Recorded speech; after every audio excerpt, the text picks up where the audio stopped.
Assalamualaikum dan salam saudaraku sayang.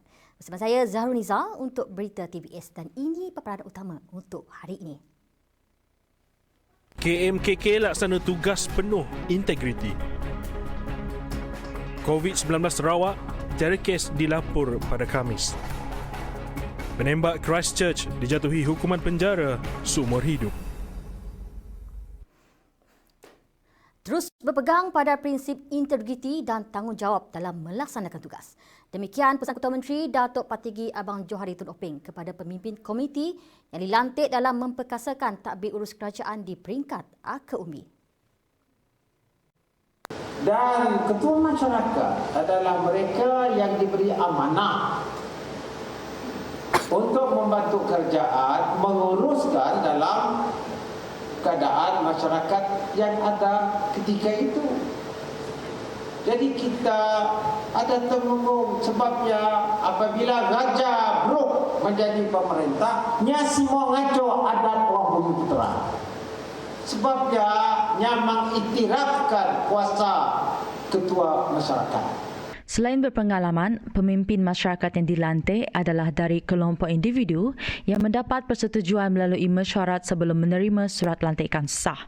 Perkara ini perlu bagi memberi keyakinan kepada mereka serta main peranan penting dalam memahami dan mencari penyelesaian bagi setiap isu yang dihadapi oleh penduduk kampung atau rumah panjang. Macam kami ni penduduk kampung, kami ketua kampung ni belum ada surat lantikan, jadi banyak yang masalah buat kami. Urusan rasmi. Tapi memandangkan sekarang kami bersyukurlah, mengucap ribuan terima kasih kepada kerajaan GPS buat masa sekarang sudah melantik kami. Macam kami orang dulu, kalau kami belum dilantik, kami susah yang kami mau atur. Sebab kami diatur kami pun dia orang tidak percaya sebab kami belum dilantik. Tapi sekarang saya percaya yang kerjaan yang cukup prihatin yang membantu kami, memberi kami yang surat dilantikan. Kami pun macam saya pun saya cukup bangga sebab saya yang sudah dilantik diorang jadi ketua masyarakat yang ada sijil macam ini. Saya tidak ragu-ragu yang diatur kalau saya mengatur orang yang apa-apa kesalahan. Terdahulu, kerajaan negeri telah meluluskan 1,064 jawatan ketua kaum di seluruh kawasan perkampungan, perumahan dan rumah panjang di Sarawak dengan elang bulanan RM900. Sudah menjadi tanggungjawab pucuk pimpinan untuk turun padang dan hidup bermasyarakat. Perkara itu ditekankan dalam usaha kerajaan negeri untuk menyelami jerih payah yang dialami rakyat. Dengan itu, pembangunan dapat dilaksanakan berdasarkan keperluan rakyat secara menyeluruh. Dalam lawatan kerja Ketua Menteri Sarawak Datuk Patinggi Abang Johari Tun Openg ketika ke Miri, beberapa projek rakyat dilihat memerlukan dana tambahan bagi memberikan impak jangka panjang kepada penduduk setempat. Ini termasuk Pusat Integrasi Komuniti untuk Kemudahan Taman Jelita dan Taman Tunku berjumlah RM6 juta yang dijangka siap pada tahun 2021.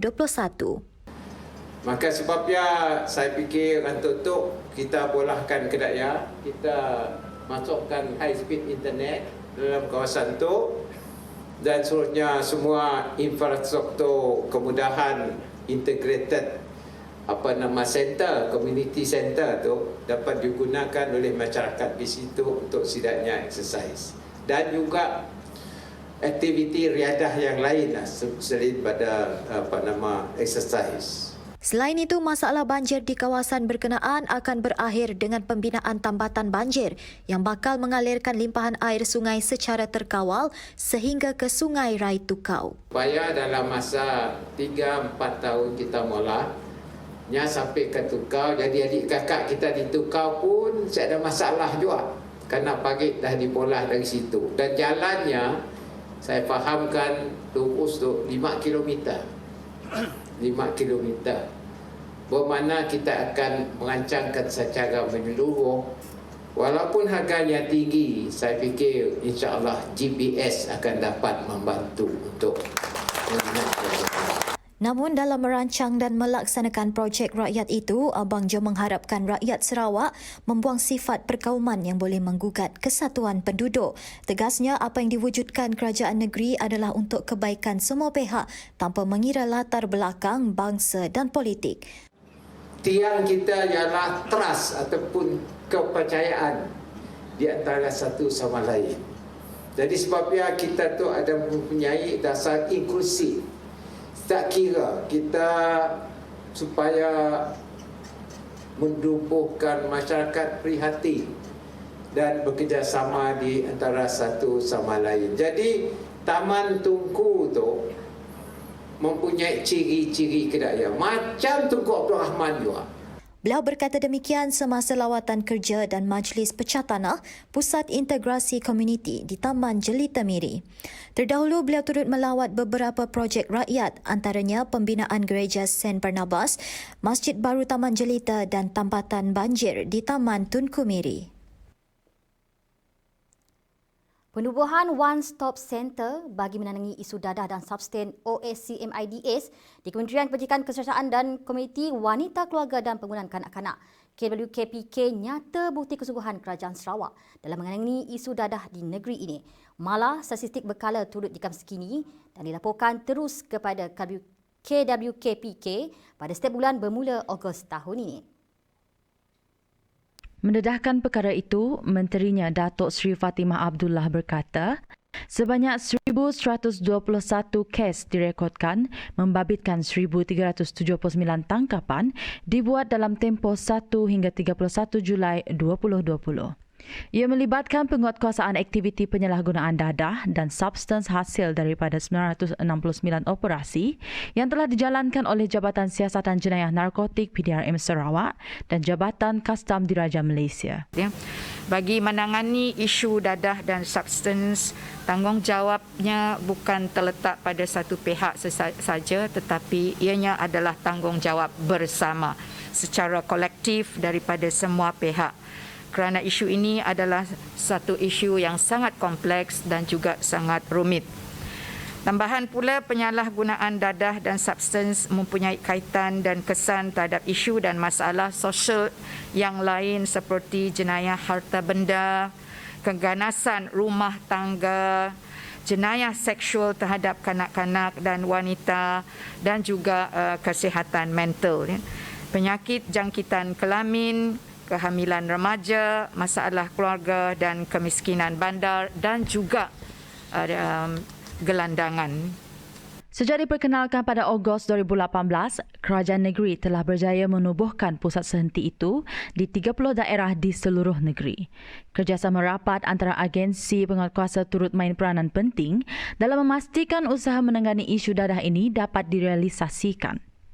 Timbalan Ketua Jabatan Siasatan Jenayah Narkotik, Superintendent Wong Leong Meng berkata, pihak polis Diraja Malaysia Sarawak kini bertindak secara agresif dalam membantras isu penyalahgunaan dadah dengan menguatkuasakan undang-undang di bawah Akta Dadah Berbahaya 1952. Dua yang menarik adalah pada 28 hari bulan 7 di Kapit, kita ada tangkapan kedua di Kapit, di mana jenis dadah yang ditangkap terdiri pada pil ekstasi sebanyak 727 biji, ketamin 266.19 gram. Ketamin ini maksudnya dalam bentuk jus. Ada juga ketamin ini digunakan untuk membuat jus untuk maluan lah. Beliau berkata demikian semasa mengadakan sesi sidang media laporan berkala One Stop Committee OSC bagi menangani isu dadah dan substans MIDS di Baitul Makmur Kuching pada Rabu. Surau dengan fasiliti khas untuk golongan orang kurang upaya OKU dan warga emas itu satu keperluan. Itu penekanan Ahli Dewan Undangan Negeri Adun Tupong Fazruddin Abdul Rahman sebagai usaha untuk memudahkan urusan golongan berkenaan. Sudah tentu, semua surau di kawasan kita amat menitik beratkan ianya friendly to OKU. Satunya sudah tentu untuk memastikan rakan-rakan kita OKU mudah untuk pergi ke surau-surau, dan keduanya Mungkin ada di antara orang yang warga emas yang memerlukan kemudahan infrastruktur ini untuk memudahkan mereka ke surau-surau. Jadi saya amat menekankan agar semua surau perlu melihat kepada aspek ini. Beliau berkata demikian pada Majlis Perasmian Surau Baru Darul Rahmah Kampung Gitak Tengah pada Khamis. Sementara itu, bagi pengerusi surau Abdul Razak Samail, keperluan penyediaan ruang untuk golongan OKU kini dalam pemerhatiannya. Kami mungkin akan menyediakan satu tempat khas di dalam surau itu sekiranya ada permintaan. Memang kami akan sediakan khas untuk OKU lah. Golongan tu yang kurang upaya tu perlukan perhatian kita sebagai masyarakat di situ. Dalam pada itu, penubuhan surau baru yang sudah siap ini nyata melahirkan rasa gembira masyarakat dengan kemudahan yang telah disediakan. Jadi surau di daerah baru adalah sangat sesuai dalam kampung dan penduduk kampung merasa bersyukur kerana mendapatkan surau baru. Jadi atas keselesaan kami penduduk kampung merasa sangat baiklah untuk orang kampung. Jadi saya bagi pihak penduduk kampung mengucapkan ribuan terima kasih kepada kerajaan Negeri Sarawak yang telah sudi menghadiahkan surau baru, surau Darul Rahmah Kampung Gitak Tengah. RM120,000 peruntukan tambahan telah diluluskan untuk projek menambah baik Klinik Kesihatan Ibu dan Anak KKIA Kampung Pinang Jawa. Peruntukan itu diumumkan Ahli Dewan Undangan Negeri Adun Tupong Fazrudin Abdul Rahman sebagai inisiatif untuk meningkatkan kualiti perkhidmatan di klinik berkenaan.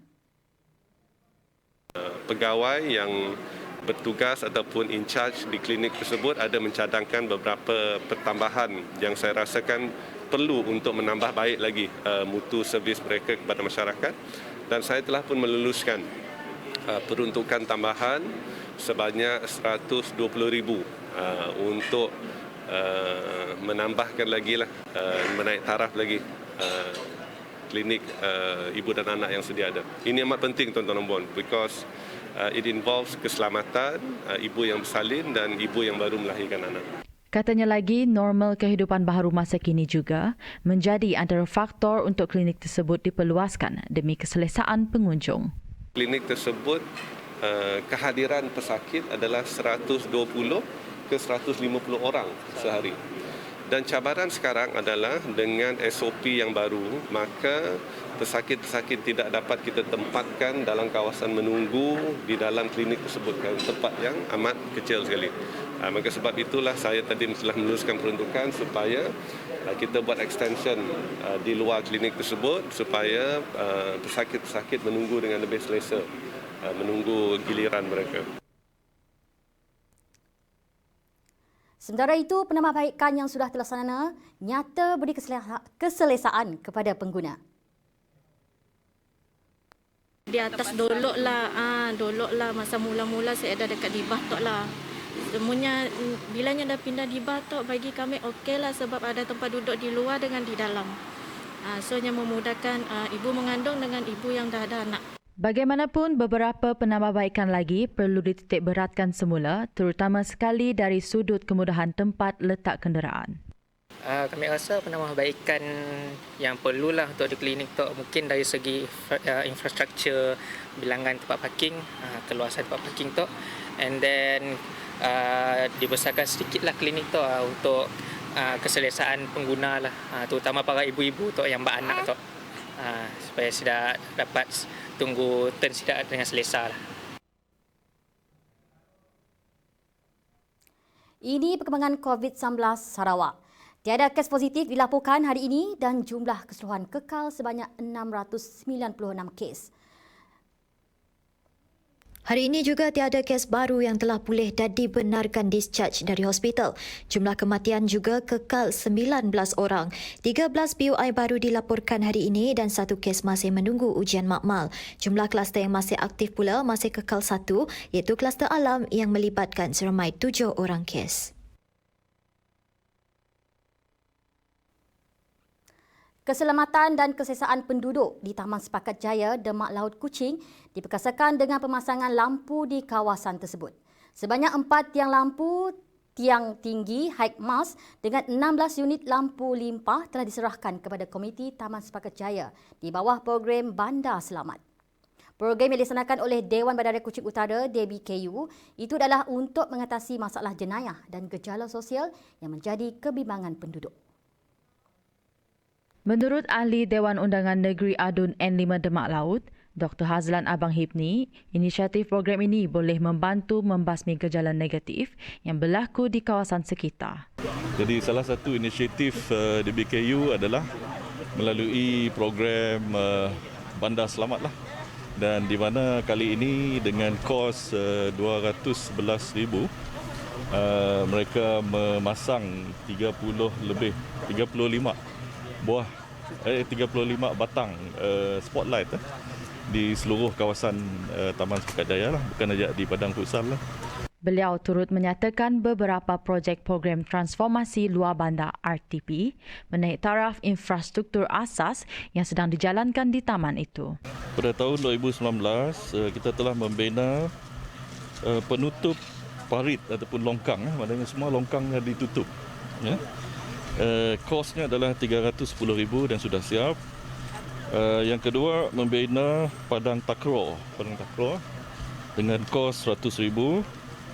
Yang ketiga, naik taraf surau Taman Sepakat Jaya, kosnya 50,000 dalam pembinaan. Untuk pengetahuan, ada 3 lagi projek RTP yang akan dilaksanakan pada tahun ini dan antara projek tersebut adalah baik pulih Dewan dan Padang Futsal serta membina rumah pusat komuniti dengan anggaran jumlah kos lebih RM300,000 Malaysia.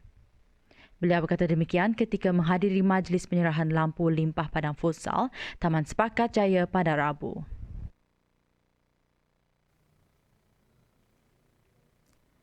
Dengan adanya inisiatif naik taraf dan baik pulih ini, pastinya menggembirakan penduduk kawasan sekitar.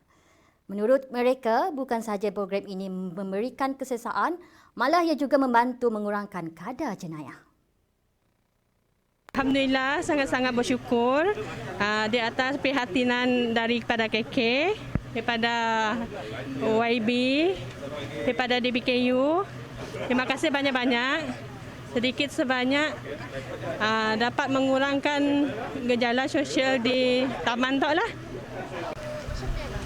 Untuk menjaga keselamatan di kawasan situ lah, untuk macam kes kecurian macam yang berkurangan lah.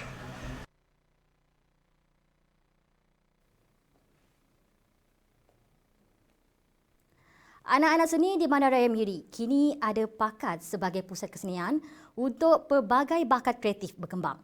Baru saja dibuka 15 Ogos lalu di Jalan Jet 1 Miri, pakat diselia oleh seorang guru dan doktor yang berjiwa besar dalam dunia seni.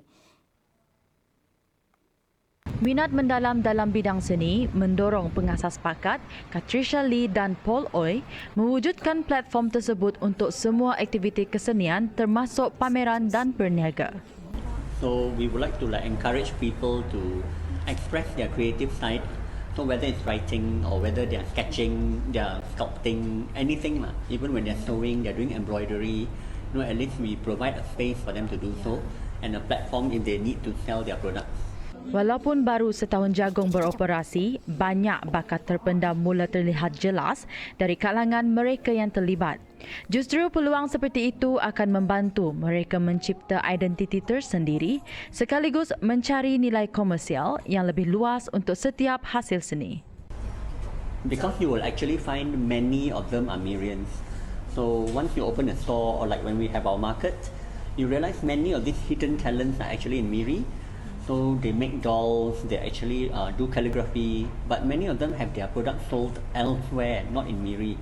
Manakala buat Katricia Lee, sebelum ini beliau juga terlibat dalam penganjuran Miri Artisan Market yang beroperasi sekali setiap 2 bulan. Namun katanya pasar seni seperti itu sangat terhad buat penggiat seni, lebih-lebih lagi apabila ianya terpaksa ditangguhkan berikutan pandemik COVID-19. Like you mentioned about the Miri Artisan Market, that was only run maybe once every 2 months or so. So it wasn't a monthly or even a weekly thing. Therefore, we wanted to provide a platform where people, especially during this time, where the market is even less likely to run as frequently, for people to have more of a permanent showcase of their items. Mereka berharap lebih ramai penggiat seni tempatan terlibat sama dan menggunakan peluang ini untuk mempromosikan hasil kerja mereka melalui pakat.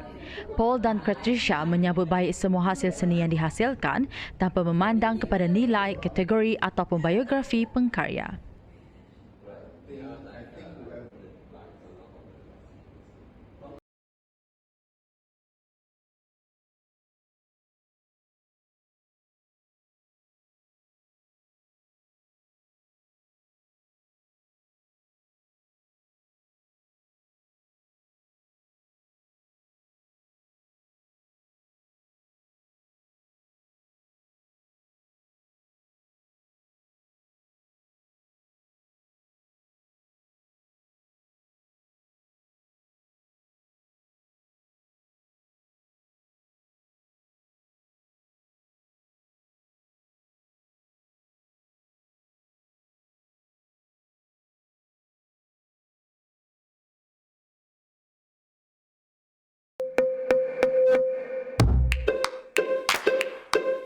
Anda suka kongsi video lucu?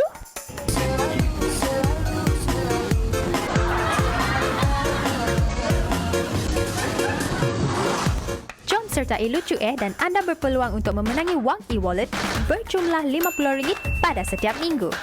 Terdapat 10 pemenang pada setiap minggu dan pertandingan ini bermula 1 September 2020 sehingga 31 Disember 2020.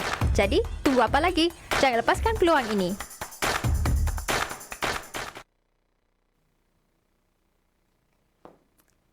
Kita beralih ke perkembangan dunia.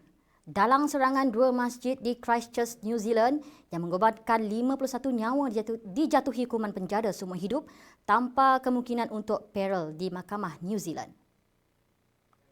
Brenton Tarrant, warga negara Australia berusia 29 tahun mengaku bersalah atas tuduhan membunuh 51 orang serta cubaan untuk membunuh 40 orang lain dan satu tuduhan melakukan keganasan. Ini merupakan kali pertama hukuman penjara seumur hidup dijatuhkan di New Zealand. New Zealand tidak melaksanakan hukuman mati, namun kesalahan membunuh dan keganasan membawa hukuman penjara minimum 17 tahun tanpa pembebasan. Bagaimanapun, hakim diberi kuasa untuk memenjarakan seseorang tanpa kemungkinan untuk dibebaskan. Ekoran tekanan berterusan dari Amerika Syarikat. Ketua Pegawai Eksekutif TikTok, Kevin Mayer, letak jawatan. Mayer dikatakan membuat keputusan tersebut berikutan perubahan dramatik dalam persekitaran politik. Isnin lalu, TikTok telah mengemukakan tuntutan saman terhadap pentadbiran Presiden Donald Trump di atas perintah eksekutif yang melarang sebaran transaksi Amerika Syarikat dengan syarikat induknya ByteDance. Pihak berkuasa Amerika Syarikat telah menuduh TikTok berpotensi mengancam keselamatan sejak tahun lalu. Berikutan penurunan kes baharu COVID-19, Kerajaan Hong Kong mengesahkan sebahagian langkah penjarakan sosial akan dilonggarkan bermula Jumaat ini. Peraturan pemakaian wajib pelitup muka di taman-taman rekreasi juga akan ditarik balik menurut kenyataan pemerintah. Bagaimanapun, sekatan penjarakan sosial yang lain akan berterusan kerana pandemik ini masih belum dapat dibendung sepenuhnya.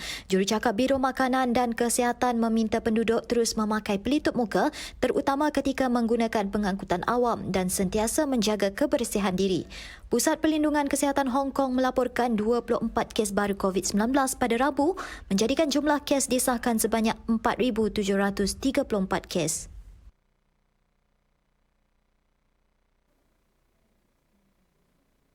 Lain pula keadaannya di India.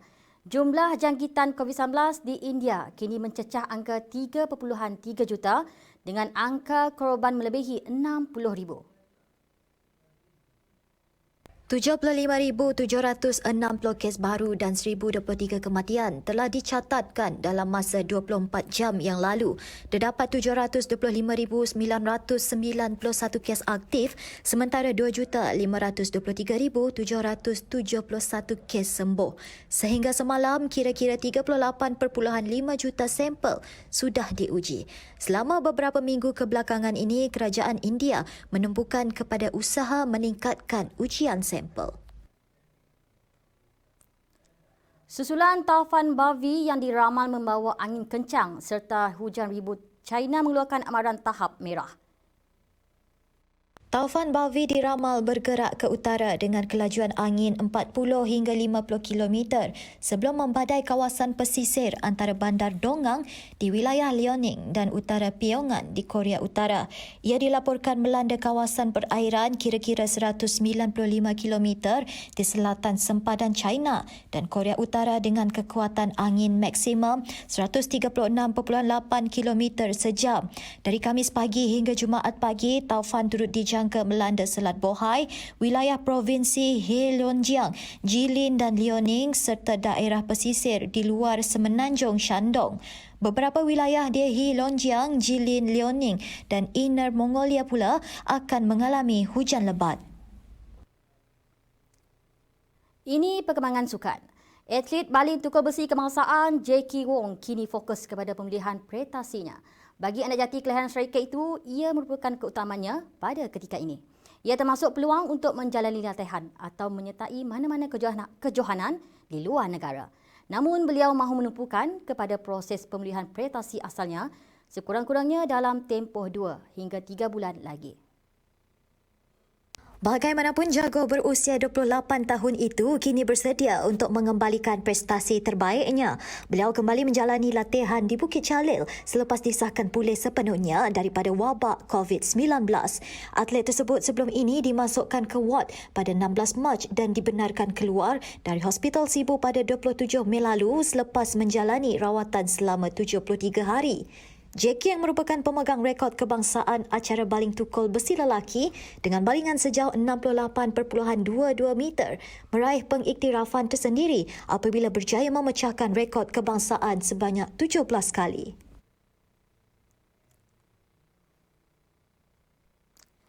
Sekian laporan untuk hari ini. Teruskan bersama TVS. Saya Zoniza. Salam sorakku sayang.